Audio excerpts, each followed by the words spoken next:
Hello साथियों, नमस्कार। आप देख रहे हैं आपका अपना YouTube channel DS Mishra official और आपके अपने चैनल पर इस नए वीडियो सेशन के साथ आपका हार्दिक स्वागत है। और यह वीडियो संबंधित होगा कि शिक्षकों के स्थानांतरण को लेकर के एक बार जो फिर नया अपडेट आया है कि कब तक आखिर सभी शिक्षकों का ट्रांसफ़र होगा, क्योंकि लगातार ट्रांसफ़र को लेकर के नए अपडेट आते रह रहे हैं। और इसी बीच अपर मुख्य सचिव का एक स्टेटमेंट आया है और मीडिया को जो इन्होंने सबसे लेटेस्ट बयान दिया है उसको लेकर के आया हूं कि आखिर ट्रांसफ़र इन्होंने क्या कहा है और कब तक सभी शिक्षकों का ट्रांसफ़र हो पाएगा, इसको लेकर के यह बड़ा अपडेट होगा।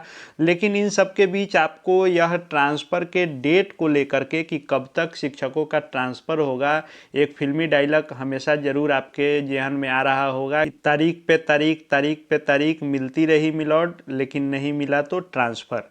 यानी हमेशा नई तारीख मिल रही है, हमेशा नया अपडेट मिल रहा है, हमेशा शिक्षा विभाग से ऑफिशियल अपडेट आ रहे हैं। ऐसा नहीं है कि यह बना बनाया आ रहा है। अपर मुख्य सचिव का स्टेटमेंट बार बार आ रहा है, ट्रांसफ़र को लेकर के डेट भी आ रहे हैं, लेकिन अभी तक ट्रांसफ़र हो नहीं पाया है। मात्र नियमित शिक्षकों में 35 शिक्षकों का ट्रांसफ़र ही अभी तक हो पाया है।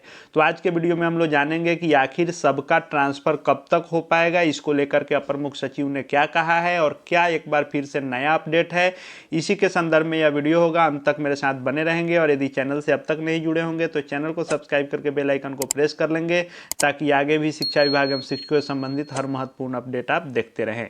तो ट्रांसफ़र पोस्टिंग को लेकर के जो अपडेट है, बड़ी जो इससे संबंधित खबर है वह यह है कि हाल ही में अपर मुख्य सचिव डॉक्टर एस सिद्धार्थ ने टाइम्स ऑफ इंडिया को एक अपना इंटरव्यू दिया है। और टाइम्स ऑफ इंडिया के इंटरव्यू में जब टाइम्स ऑफ इंडिया के द्वारा इनसे यह प्रश्न पूछा गया कि अब तक 1,90,000 से ज़्यादा शिक्षक ट्रांसफ़र के लिए जो आवेदन किए थे उसमें से 35 आवेदन के ही तबादले स्वीकार किए गए हैं, क्या विभाग इस प्रक्रिया में तेज़ी लाने का योजना बना रहा है? तो इस पर माननीय अपर मुख्य सचिव ने कहा है कि पहले जो हम ट्रांसफ़र शुरू किए थे वह मैनुअली किए थे, और मैनुअली जब हमने ट्रांसफ़र किया तो इसमें कई सारी समस्या सामने निकल कर के आई, इसलिए हम मैनुअली ट्रांसफ़र करना बंद कर रहे हैं और हम जो भी ट्रांसफ़र करेंगे वह ऑनलाइन करेंगे सॉफ्टवेयर के माध्यम से, जिससे पारदर्शिता भी आएगी और पारदर्शिता के साथ साथ गति भी सुनिश्चित होगी और तेज़ी से ट्रांसफ़र हो पाएंगे। इसके लिए हमने फेज वाइज बनाया है, लेकिन सभी फेज का ट्रांसफ़र मार्च के अंत तक पूरे कर लिए जाएंगे। हालांकि मैट्रिक और इंटरमीडिएट के परीक्षाओं के बाद ही शिक्षकों को कार्यमुक्त किया जाएगा। यानी ट्रांसफ़र की प्रक्रिया मार्च तक हो जानी है और मैट्रिक इंटर की परीक्षा फरवरी में समाप्त होगी, तो मार्च में सभी का ट्रांसफ़र हो जाना है। यह हाल फिलहाल का माननीय अपर मुख्य सचिव का दिया हुआ ऑफिशियल स्टेटमेंट है मीडिया को। और जो शिक्षा विभाग की एक बैठक हुई, इस बैठक में सभी डीओ के साथ बैठक की गई।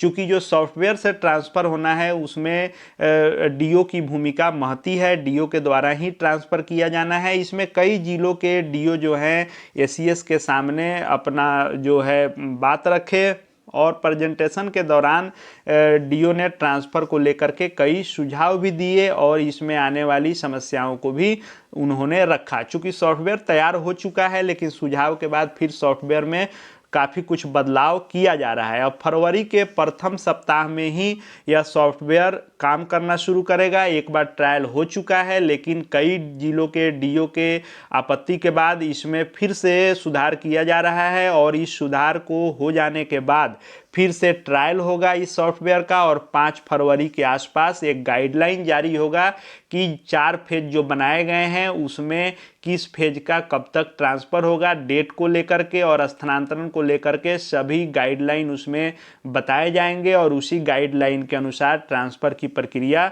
पूरी की जाएगी। कई बिंदुओं पर डीओ को जो परेशानी आ रही है सॉफ्टवेयर में काम करने का, क्योंकि सॉफ्टवेयर एक बार काम किया है उस पर कुछ डाटा एंट्री करके उसको ट्रायल के रूप में चेक भी किया गया, लेकिन जो परेशानी आई उसका संशोधन होना है और फरवरी में ही सॉफ्टवेयर से शिक्षकों का ट्रांसफ़र होना है। तो फरवरी में जो ट्रांसफ़र होगा वह फेज वाइज सभी का ट्रांसफ़र होना है। 4 फेज जो बनाए गए हैं, जिसमें पहला फेज बनाया गया है जिसमें असाध रोग, उसके बाद गंभीर रोग, दिव्यांगता इत्यादि को रखा गया है। फिर दूसरे फेज में जो लोग पति पत्नी के पोस्टिंग के आधार पर ट्रांसफ़र के लिए आवेदन किए हैं उनको रखा गया है। तीसरे फेज में दूरी के आधार पर महिला शिक्षिकाओं को रखा गया है और सबसे बाद में चौथे फेज में दूरी के आधार पर ट्रांसफ़र की मांग करने वाले, आवेदन देने वाले पुरुष शिक्षकों को रखा गया है। तो इन चारों फेज का ट्रांसफ़र सॉफ्टवेयर के माध्यम से होगा, लेकिन पहले फेज में मैनुअली हुआ है और कुछ और मैनुअली होकर के तैयार है। उसकी भी सूची बहुत ही जल्द जारी कर दी जाएगी। जनवरी में ही जारी करने का लक्ष्य इसको रखा गया था, लेकिन अब तक नहीं आया है। 35 शिक्षकों के ट्रांसफ़र के बाद दूसरी सूची नहीं आई है, लेकिन बाकी 2, 3 और 4 जो फेज बनाए गए हैं ये सभी सॉफ्टवेयर के माध्यम से ही किए जाएंगे। अब जितने भी ट्रांसफ़र होंगे सभी सॉफ्टवेयर के द्वारा ही होंगे। मैनुअली ट्रांसफ़र प्रक्रिया बंद कर दी गई है। सॉफ्टवेयर फरवरी प्रथम सप्ताह में रन करना शुरू कर देगा और पूरे फरवरी में ट्रांसफ़र की प्रक्रिया को कंप्लीट कर लिया जाएगा और मैट्रिक इंटरमीडिएट के एग्जामिनेशन के बाद सारी सूची जारी कर दी जाएगी कि किस शिक्षक को कौन सा विद्यालय मिला। और मैनुअली नहीं होगा, चूंकि सॉफ्टवेयर से होगा तो इसमें गति भी आएगी और पारदर्शिता भी होगी, ऐसा शिक्षा विभाग कह रहा है। और शिक्षा विभाग वास्तव में चाहे तो सॉफ्टवेयर से फरवरी में ट्रांसफ़र की प्रक्रिया को अंजाम दे सकता है। आप जान रहे हैं कि ट्रांसफ़र के लिए नियमित शिक्षकों के साथ साथ बीपीएससी से बहाल विद्यालय अध्यापक, विशिष्ट शिक्षक, इन सभी का ट्रांसफ़र होना है और फरवरी में ही सभी का ट्रांसफ़र होगा।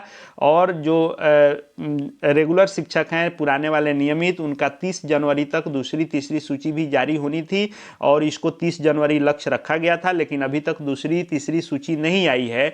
उसके बाद जो दूसरे फेज, तीसरे फेज और चौथे फेज, यानी दूसरे फेज में जो आपको पति पत्नी के पदस्थापन के आधार पर रखा गया है और तीसरे फेज में जो दूरी के आधार पर महिला शिक्षिकाओं को और चौथे में दूरी के आधार पर पुरुष शिक्षकों को, इन बाकी बचे तीनों फेज का ट्रांसफ़र फरवरी माह में सॉफ्टवेयर के माध्यम से किया जाएगा। और सॉफ्टवेयर जो है कैसे काम करेगा इसको लेकर के पूर्व में मैंने वीडियो बनाया था कि कैसे डीओ एक तरफ सारे विद्यालयों की रिक्ति को रखेंगे और एक और शिक्षकों के जो चॉइस हैं उसको शिक्षक के नाम के अनुसार आएगा, लेकिन नाम उसमें शो नहीं करेगा, सिर्फ चॉइस शो करेगा।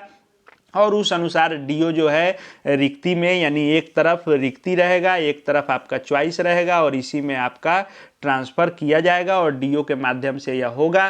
तो यह चाहा जाए तो गलती इसमें कुछ नहीं है, गलती सिर्फ यही है कि इसमें विलंब किया जा रहा है बार बार, लेकिन जो यह प्रक्रिया बनाई गई है वह प्रक्रिया बिल्कुल सही है। सॉफ्टवेयर के माध्यम से जल्दी भी हो सकता है, पारदर्शिता भी इसमें रहेगी। जैसा कि बताया जा रहा है कि शिक्षक का डिटेल आए बिना सिर्फ चॉइस आएगा और उस चॉइस का रिक्ति के अनुसार आपको विद्यालय मिल जाएगा।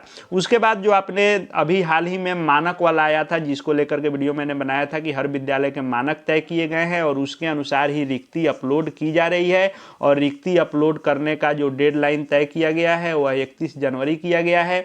31 जनवरी तक सभी विद्यालयों की रिक्ति अपलोड कर दी जाएगी सॉफ्टवेयर में और उस सॉफ्टवेयर को टैग कर दिया जाएगा आपके ट्रांसफ़र वाले जो पोर्टल हैं ई शिक्षा कोष का, उससे टैग करके, और दोनों चीज़ें उसमें मिल जाएगी सॉफ्टवेयर को। एक तरफ यह मानक के अनुसार रिक्ति, दूसरे तरफ आपके द्वारा दिए गए आवेदन से आपका चॉइस, और यह आपको सॉफ्टवेयर के माध्यम से ट्रांसफ़र होगा। तो अभी भी शिक्षा विभाग के द्वारा जो डेडलाइन दिया गया है उस पर हम सभी को विश्वास करना पड़ेगा और फरवरी में ट्रांसफ़र होगा, ऐसा शिक्षा विभाग का दावा है। तो हम लोग भी मानकर चलें कि फरवरी में यदि यह प्रक्रिया शुरू हो जाती है तो मार्च अंत तक ट्रांसफ़र आपका हो जाएगा। शिक्षा विभाग के बताए गाइडलाइन के अनुसार यदि शिक्षा विभाग कार्य करता है और इसमें लगे लोग कार्य करते हैं तो निश्चित रूप से जो शिक्षक लगातार ट्रांसफ़र की मांग कर रहे थे और जिन्होंने भी आवेदन दिया है और इंतज़ार में हैं कि कब हमको अपना ऐच्छिक ट्रांसफ़र हो पाएगा, उनका मार्च अंत तक ट्रांसफ़र हो जाना चाहिए। तो मार्च के अंतिम सप्ताह तक निश्चित रूप से आपका ट्रांसफ़र हो जाएगा, जैसा शिक्षा विभाग ने यह शेड्यूल बनाया है। 5 फरवरी के आसपास डिटेल गाइडलाइन भी आ जाएगा। मैं हर बार कहता हूं कि कोई भी जो आपको सूचना दे रहा है वह एक शिक्षा विभाग और आपके बीच में मैसेंजर के रूप में कार्य कर रहा है। जो खबरें निकल करके आ रही है वह आप तक पहुंचाया जा रहा है। शिक्षा विभाग अपने बताए शेड्यूल के अनुसार बना रहा तो जो चीज़ें बताई जा रही हैं उसी अनुसार होगा। यदि शिक्षा विभाग कोई एकाएक बदलाव करता है तो उसको लेकर के भी पुनः आपको सूचित करूंगा। इसलिए चैनल से जुड़ जाएंगे, चैनल को सब्सक्राइब करके बेल आइकन को प्रेस कर लेंगे। साथ ही साथ हमारे Telegram channel DS Mishra official से भी जुड़ जाएंगे ताकि शिक्षा विभाग के हर महत्वपूर्ण अपडेट आप देखते रहें। इस वीडियो को देखने के लिए आपका बहुत बहुत धन्यवाद।